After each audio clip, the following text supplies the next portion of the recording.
ಸ್ನೇಹಿತರೆ, ಒಬ್ಬ ರಾಜಕುಮಾರಿಯ ದೇಹದೊಳಗೆ ಒಂದು ಭಯಾನಕ ರಹಸ್ಯವಿತ್ತು. ರಾತ್ರಿಯಾದಾಗಲೆಲ್ಲ ಅವಳ ಬಾಯಿಯಿಂದ 7 ಮೀಟರ್ ಉದ್ದದ ಒಂದು ದೊಡ್ಡ ಹಾವು ಹೊರಬರುತ್ತಿತ್ತು. ಆ ಹಾವು ಕಾಡಿನೊಳಗೆ ಹೋಗಿ ಮುಂಜಾನೆಯಾಗುವಾಗ ಮತ್ತೆ ಅವಳ ದೇಹದೊಳಗೆ ಸೇರಿಕೊಳ್ಳುತ್ತಿತ್ತು. ಆದರೆ ಈ ರಹಸ್ಯ ರಾಜಕುಮಾರಿಗೆ ಗೊತ್ತಿರಲಿಲ್ಲ. ರಾಜಮನೆತನದ ಯಾರಿಗೂ ಇದರ ಬಗ್ಗೆ ಗೊತ್ತಿರಲಿಲ್ಲ. ಎಲ್ಲರೂ ಅವಳಿಗೆ ಯಾವುದೋ ವಿಚಿತ್ರ ಕಾಯಿಲೆ ಬಂದಿದೆ, ಅದಕ್ಕೆ ಅವಳು ಯಾವಾಗಲೂ ಮೂರ್ಛೆಯಲ್ಲಿರುತ್ತಾಳೆ ಎಂದು ಭಾವಿಸಿದ್ದರು. ಎಷ್ಟೋ ವೈದ್ಯರು, ವಿದ್ವಾಂಸರು ಅವಳನ್ನು ಪರೀಕ್ಷಿಸಿದರು. ಆದರೆ ಈ ರಹಸ್ಯ ಯಾರಿಗೂ ತಿಳಿಯಲಿಲ್ಲ. ಆ ಹಾವೇ ಅವಳ ದೇಹವನ್ನು, ಚೈತನ್ಯವನ್ನು ಆಕ್ರಮಿಸಿಕೊಂಡು ಅವಳನ್ನು ನಿಯಂತ್ರಿಸುತ್ತಿತ್ತು. ಇದೇ ಸಮಯದಲ್ಲಿ ರಾಬಿಯೋ ಎಂಬ ಧೈರ್ಯಶಾಲಿ ಯುವಕ ರಾಜಮನೆತನಕ್ಕೆ ಕಾಲಿಟ್ಟ. ರಾಜಕುಮಾರಿಯ ಕೊಠಡಿಯಲ್ಲಿ ವೈದ್ಯರು, ವಿದ್ವಾಂಸರು ಅವಳನ್ನು ಸುತ್ತುವರೆದು ದಿಕ್ಕು ತೋಚದೆ ಪರಿಹಾರಕ್ಕಾಗಿ ಪ್ರಯತ್ನಿಸುತ್ತಿದ್ದರು.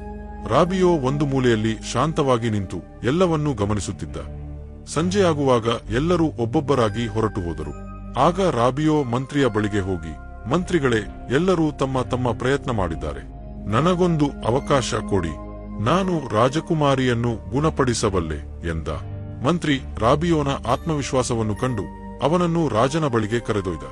ರಾಜ ನಿರಾಶೆಯಿಂದ ಕುಗ್ಗಿ ಹೋಗಿದ್ದ ರಾಬಿಯೋನನ್ನು ನೋಡಿ, ಹೇಳು, ನೀನು ನನ್ನ ಮಗಳನ್ನು ಹೇಗೆ ಗುಣಪಡಿಸುವೆ ಎಂದು ಕೇಳಿದ. ರಾಬಿಯೋ ಧೈರ್ಯವಾಗಿ, ಮಹಾರಾಜ, ನನಗೊಂದು ರಾತ್ರಿಯ ಸಮಯ ಕೊಡಿ, ರಾಜಕುಮಾರಿಯೊಂದಿಗೆ ನಾನು ಒಂಟಿಯಾಗಿರಬೇಕು, ಅವಳ ಕಾಯಿಲೆಯ ರಹಸ್ಯವನ್ನು ಕಂಡುಹಿಡಿಯಬಲ್ಲೆ ಎಂದ. ರಾಜ ಒಪ್ಪಿಕೊಂಡ. ರಾಬಿಯೋ ರಾಜಕುಮಾರಿಯ ಕೊಠಡಿಗೆ ಕಾಲಿಟ್ಟ. ಶಾಂತವಾಗಿ ದೂರ ಕುಳಿತು ಅವಳನ್ನು ಗಮನಿಸತೊಡಗಿದ. ಮಧ್ಯರಾತ್ರಿಯಾದಾಗ ಒಂದು ಅದ್ಭುತ ದೃಶ್ಯ. ರಾಜಕುಮಾರಿಯ ಬಾಯಿಯಿಂದ ಒಂದು ಭಯಾನಕ ಹಾವು ಹೊರಬಂದಿತು. ಅದು ಶಾಂತವಾಗಿ ಕಾಡಿನೊಳಗೆ ಹೋಯಿತು.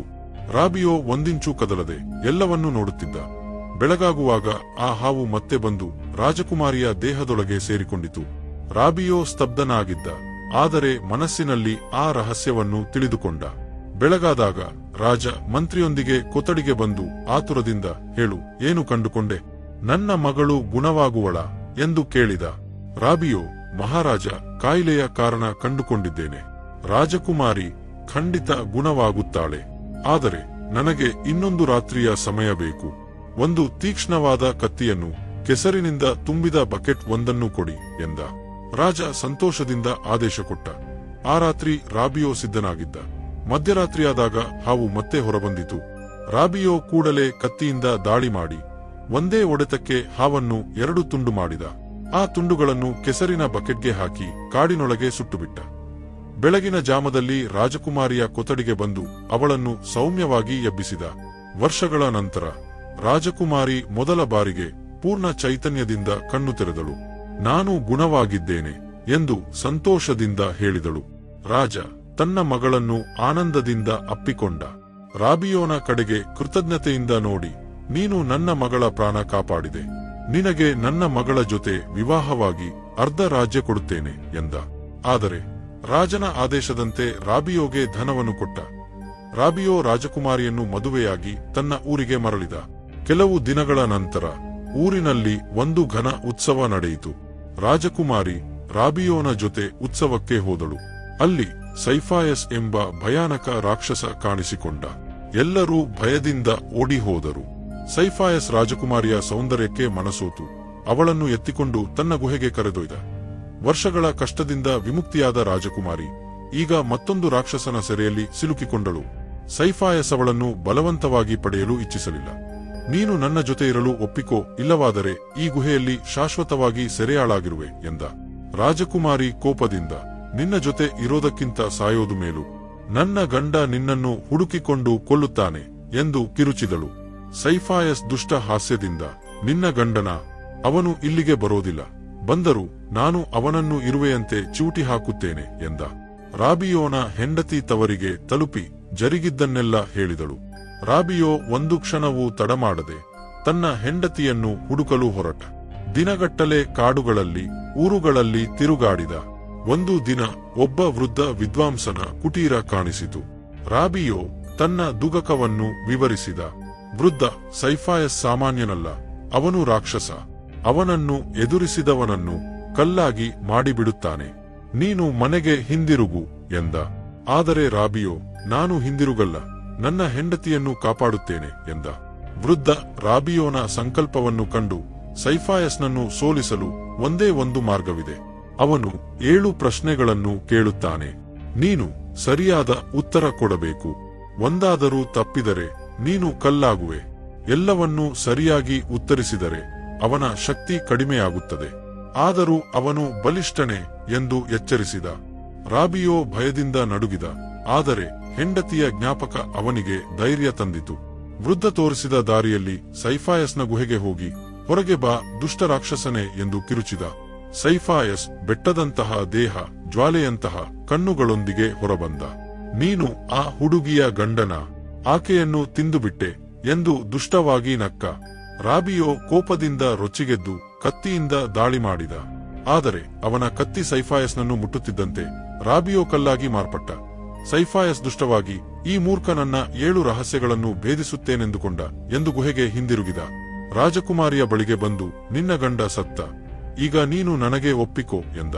ರಾಜಕುಮಾರಿಯ ಹೃದಯ ಒಡೆದು ಹೋಯಿತು. ಇದು ನಿಜವಲ್ಲ ಎಂದು ಕಿರುಚಿದಳು. ಆದರೆ ಆಕೆ ಮೂರ್ಛೆಗೀಡಾಗಿ ಕೆಳಗೆ ಬಿದ್ದಳು. ಇತ್ತ ರಾಬಿಯೋನ ಮನೆಯಲ್ಲಿ ಅವನ ತಾಯಿ, ಅಣ್ಣನ ಹೆಂಡತಿ ಆತಂಕದಿಂದ ಕಣ್ಣೀರು ಸುರಿಸುತ್ತಿದ್ದರು. ರಾಬಿಯೋ ತಿರುಗಿ ಬಾರದಿರುವುದು ಅವರನ್ನು ನಿರಾಶೆಗೆ ದೂಡಿತು. ರಾಬಿಯೋನ ಅಣ್ಣ ಫಾರಿಸ್ ದುಗಕದಿಂದ ಕುಗ್ಗಿ ಹೋಗಿದ್ದ.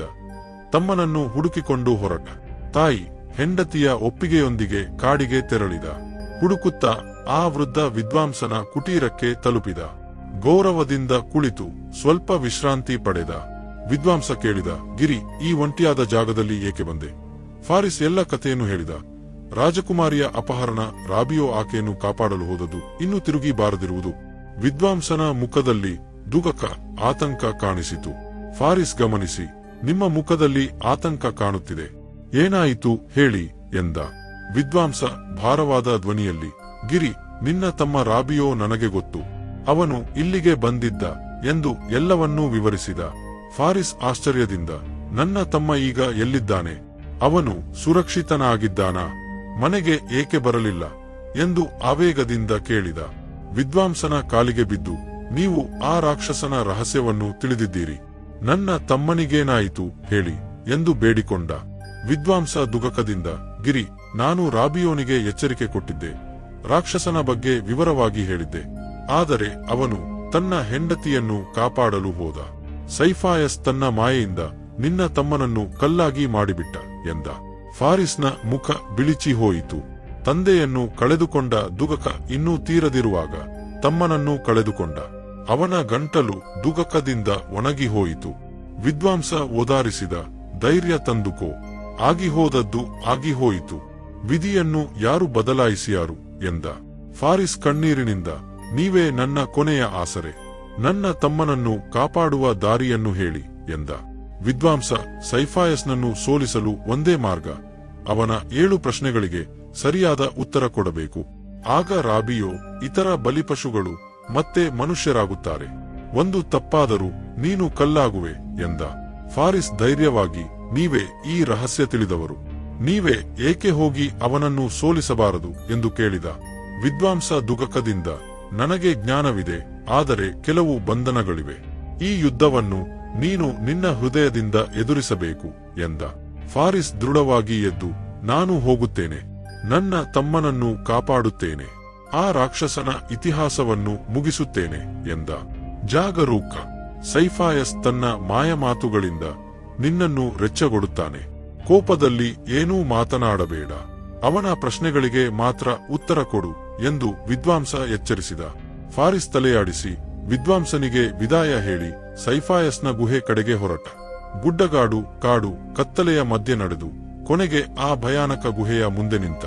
ಗಟ್ಟಿಯಾಗಿ ಕೂಗಿದ, ಹೊರಗೆ ಬಾ ಹೇಡಿ ರಾಕ್ಷಸನೇ. ನಿನ್ನ ಪ್ರಶ್ನೆಗಳಿಗೆ ಉತ್ತರ ಕೊಡುತ್ತೇನೆ. ನಿನ್ನ ದೌರ್ಜನ್ಯವನ್ನು ಇಲ್ಲೇ ಮುಗಿಸುತ್ತೇನೆ. ಸೈಫಾಯಸ್ ಕೋಪದಿಂದ ಗುಹೆಯಿಂದ ಹೊರಬಂದ. ಅವನ ಧ್ವನಿ ಭೂಕಂಪದಂತಿತ್ತು. ಮರಗಳು ನಡುಗಿದವು. ಯಾರು ನೀನು, ನನ್ನ ಸಾವನ್ನು ಕೋರಿದವ ಎಂದು ಗರ್ಜಿಸಿದ. ಫಾರಿಸ್ ಒಂದು ಕ್ಷಣ ಭಯಪಟ್ಟ. ಆದರೆ ಸ್ವಯಂ ನಿಯಂತ್ರಣದಿಂದ, ನೀನೇ ಆ ದುಷ್ಟ. ನನ್ನ ತಮ್ಮನ ಹೆಂಡತಿಯನ್ನು ಅಪಹರಿಸಿ ಅವನನ್ನು ಕಲ್ಲಾಗಿ ಮಾಡಿದೆ. ನಿನ್ನ ಸಮಯ ಮುಗಿಯಿತು. ಪ್ರಶ್ನೆಗಳನ್ನು ಕೇಳು ಎಂದ. ಸೈಫಾಯಸ್ ದುಷ್ಟ ಹಾಸ್ಯದಿಂದ, ಓಹೋ, ನೀನು ಆ ಕೀಟದ ಅಣ್ಣನ. ನಿನ್ನ ತಮ್ಮನ ಹೆಂಡತಿಯನ್ನು ತಿಂದುಬಿಟ್ಟೆ. ಈಗ ನಿನ್ನ ಸರದಿ ಎಂದು ರೆಚ್ಚಗೊಟ್ಟ. ಫಾರಿಸ್ ಕೋಪದಿಂದ ರೊಚ್ಚಿಗೆದ್ದ. ತಮ್ಮನ ಹೆಂಡತಿಯ ಬಗ್ಗೆ, ತನ್ನ ಹೆಂಡತಿಯ ಬಗ್ಗೆ ಕೇಳಿದ ಮಾತುಗಳು ಅವನನ್ನು ಕದಲಿಸಿದವು. ನಿಯಂತ್ರಣ ಕಳೆದುಕೊಂಡು ಕತ್ತಿ ಪಳಪಿಸಿ ಸೈಫಾಯಸ್ನ ಮೇಲೆ ದಾಳಿ ಮಾಡಿದ. ಆದರೆ ಒಂದೇ ಕ್ಷಣದಲ್ಲಿ ಫಾರಿಸ್ ಕಲ್ಲಾಗಿ ಮಾರ್ಪಟ್ಟ. ಸೈಫಾಯಸ್ ದುರ್ಮಾರ್ಗವಾಗಿ ನಕ್ಕು, ಇದೇ ನಿನ್ನ ವಿಧಿ, ನನ್ನ ಗುಹೆಯ ಕಾವಲುಗಾರನಾಗಿ ನಿಲ್ಲು ಎಂದು ಗುಹೆಗೆ ಹಿಂದಿರುಗಿದ. ರಾಜಕುಮಾರಿಯ ಬಳಿಗೆ ಬಂದು, ನಿನ್ನ ರಕ್ಷಕರು ನನ್ನ ಕಾಲ ಕೆಳಗೆ ಬಿದ್ದರು, ಈಗ ಯಾರು ನಿನ್ನನ್ನು ಕಾಪಾಡುವರು ಎಂದು ವಿಕ್ಕಿರಿಸಿದ. ರಾಜಕುಮಾರಿಯ ಕಣ್ಣೀರು ಒಣಗಿ ಹೋಗಿತ್ತು. ಆಕೆಯೊಳಗೆ ಕೋಪ ರೆಕ್ಕೆಗೊಂಗಿತು. ನೀನು ಸಂತೋಷ ಪಡಬೇಡ ರಾಕ್ಷಸನೇ, ನಿನ್ನ ಅಂತ ಸಮೀಪದಲ್ಲಿದೆ ಎಂದು ಕಿರುಚಿದಳು. ಸೈಫಾಯಸ್ ಆಕೆಯ ಕಣ್ಣುಗಳಲ್ಲಿನ ಧೈರ್ಯವನ್ನು ಕಂಡು ಒಂದು ಮಾತು ಆಡದೆ ಹಿಂದಕ್ಕೆ ಸರಿದ. ಇತ್ತ ಫಾರಿಸ್ನ ಮನೆಯಲ್ಲಿ ರಾಬಿಯೋ, ಫಾರಿಸ್ ಇಬ್ಬರು ತಿರುಗಿ ಬಾರದಿರುವುದರಿಂದ ದುಃಖ ಆವರಿಸಿತು. ಫಾರಿಸ್ನ ಹೆಂಡತಿ, ಎಷ್ಟು ಕಾಲ ಗೋಳಾಡುತ್ತೇವೆ, ಏನಾದರೂ ಮಾಡಬೇಕು ಎಂದು ತಾಯಿಯೊಂದಿಗೆ ಸಲಾಹುದ್ದೀನ್ನಂತಹ ನ್ಯಾಯಾಧೀಶನ ಬಳಿಗೆ ಹೋಗೋಣ, ಅವನೇ ನಮಗೆ ದಾರಿ ತೋರಬಹುದು ಎಂದಳು. ಇಬ್ಬರು ಆಸೆಯಿಂದ ರಾಜಮನೆತನದ ಕಡೆಗೆ ಹೊರಟರು. ಸ್ನೇಹಿತರೆ, ಈ ಕಥೆಯಲ್ಲಿ ಮುಂದೆ ಏನಾಯಿತು ಇದನ್ನು ನಮ್ಮ ಮುಂದಿನ ವಿಡಿಯೋದಲ್ಲಿ ತಿಳಿಯೋಣ. ಈ ವಿಡಿಯೋ ಇಷ್ಟವಾದರೆ ಲೈಕ್ ಮಾಡಿ, ನಿಮ್ಮ ಸ್ನೇಹಿತರೊಂದಿಗೆ ಶೇರ್ ಮಾಡಿ.